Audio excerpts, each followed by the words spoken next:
Hey y'all, thanks for tuning back into Chickanic. Hope everybody's having a great week. You asked, so here we go. I'm taking you to the back today to show you a little bit of my parts room.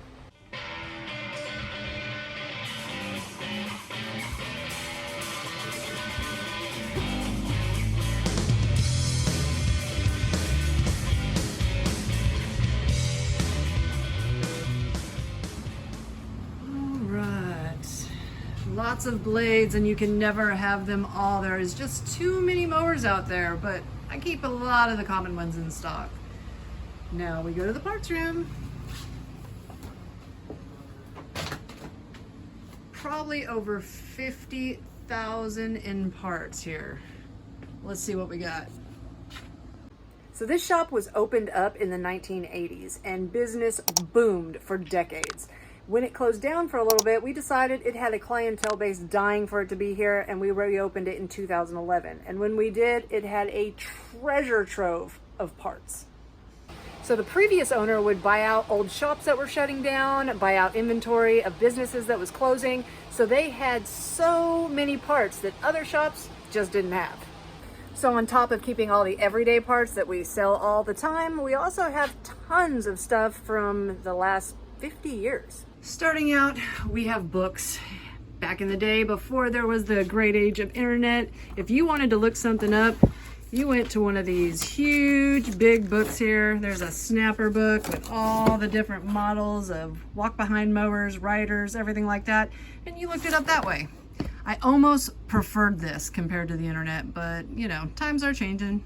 One of our largest sections we have is steel parts. Why? Because everybody owns one, and this shop, the previous owners, they sold steel. So I keep lots of stuff. Now it looks like organized chaos, and that's exactly what it is, but we know where everything is. Everything's in numerical order to where we can find a part number and go straight to it within seconds. And yeah, we like to hoard old good parts, lots of rewinds, gas tanks, air filter bases, stuff like that. Just because, you know, you never know whenever you can't get it and somebody needs it that day. When it comes to a bunch of the Poulan parts, yeah, we still have them, Poulan, however you want to say it. I even keep a lot of old rewinds. That way, if somebody comes in, needs their rewind repair, it's either $15 for me to repair their rewind, or I will give them one of these for 15 bucks. It just seems like that's the easiest way to go about it. So I keep all the old rewinds off burned up chainsaws. Blowing through some of these other ones, I have a Shindawa and Echo section. We were able to combine a lot of that whenever they joined together, and they're made by the same company now. A lot of these old Shindawa parts though, a lot of old head parts that you don't see anymore, a lot of old tubes. Some of this stuff we don't ever sell, but like these edger attachments. When it comes to Husqvarna parts, there's just really not that big of a section for them. I keep some, you know, old junker parts that, you know, we can throw on stuff, but I literally have 3 boxes because the same stuff breaks on the same units all the time. So you really don't need to keep that much. New carburetors, maybe some sprockets, but other than that, we don't have to keep that many parts. Now the shop used to be a snapper dealer, so we have a lot of old snapper parts, a lot of stuff that was, you know, oops orders or stuff that was common to sell back then that just doesn't get sold anymore. So I got a lot of cool old snapper stuff. Now the John Deere Farmers Co-op used to sell John Deere here in town, and they went out of business. So when they did, there wasn't a John Deere dealer that actually worked on them anymore. So we just started in the last few years really having to do a lot of John Deere stuff. So my John Deere section looks scarce, but really it's pretty much the same. I mean, the same parts break on them all the time. So we keep all the heavy hitters, the spindles, the belts, and you know, some of the pulleys. But other than that, there's just not many things we end up having to get for those. We keep some old gas tanks and mufflers, old carburetors just in case we need some miscellaneous pieces off of them. These are mostly off the 4-cycle walk-behind mowers, maybe some good rewinds, and some gas tanks. I even have weird sections like Lazy Boy, Sachs, Boland's, Olympic, Yazoo, Skag, Tanaka. These are all just weird miscellaneous stuff. This is sort of a home light section. You can tell by how old everything is. It's been here for a minute. And last but not least, in this corner, I have the old Echo section. I mean, most of this stuff covers the Mantis tillers, the Kioritz, whenever it was all made by Kioritz. So I got lots of old, still brand new parts for the very old gray Echoes in this section. And we used to sell a lot more sprockets. All of these are different sprockets that have been here for, yes, a while, but you never know when we're gonna have that one that you can't find anywhere else. And was somebody looking for a McCullough part? I got McCullough parts. Here I have tons of obscure, can't get any more, been sitting around for a very long time McCullough parts, all, you know, mostly in original packaging. Got some rim sprockets there with the clutch cover. Just lots of weird stuff in here. A lot of times we'll just go digging just to find what we can see that's cool that we might be able to use. One section that does not get used much anymore is the Murray section. Now this was a hot and heavy section for a very long time, but now pretty much the only two things we sell is this big plastic pulley and this little one. Other than that, we keep a couple of the spindles up front, but the old Murrays are just not around anymore. The new Murrays, they're all made by MTD or AYP and completely different parts.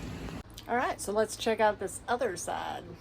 No, I would not call myself a hoarder, but I do keep every carburetor that I take off. Why? Because you never know when you're going to need some weird part off of it. So I have tons, and you might have saw this these carburetors cameo whenever I made my 12 Days of Christmas video, because I used all of them.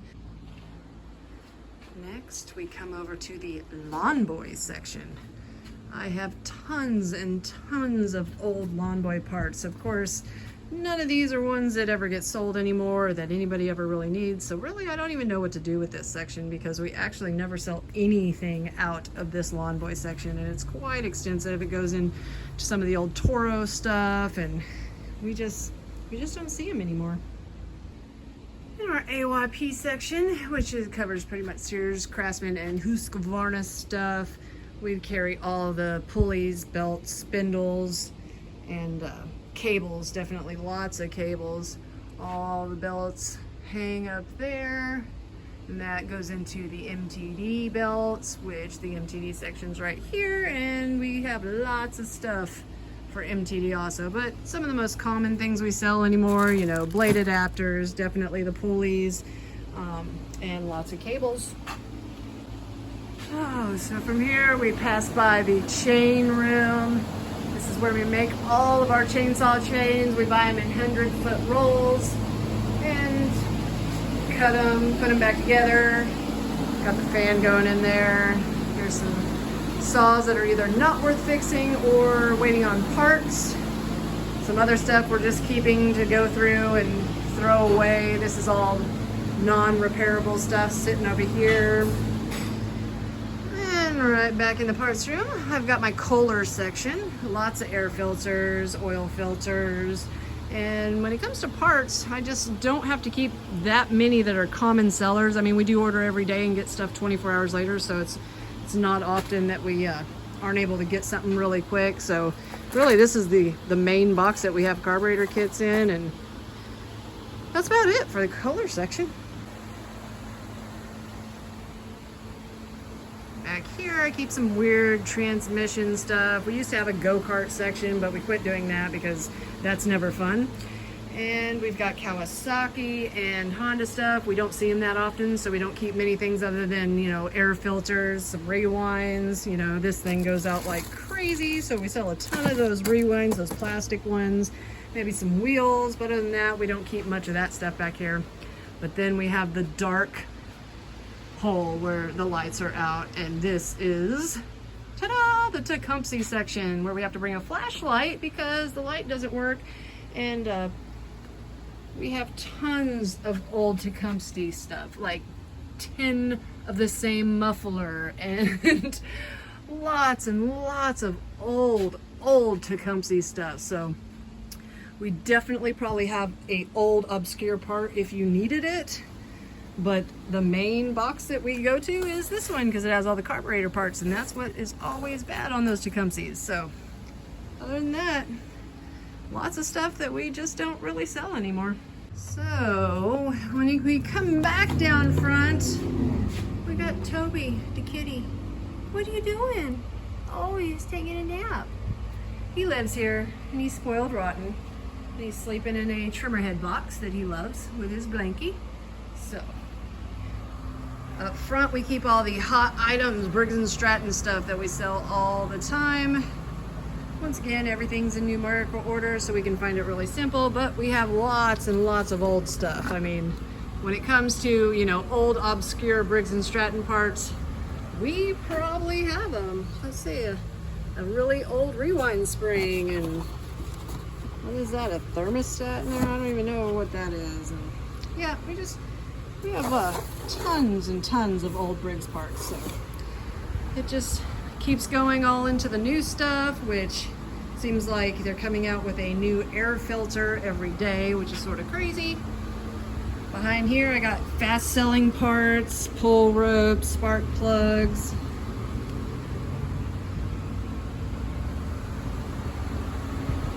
And last but not least, we have spindles. Lots of MTD spindles, lots of carburetor kits.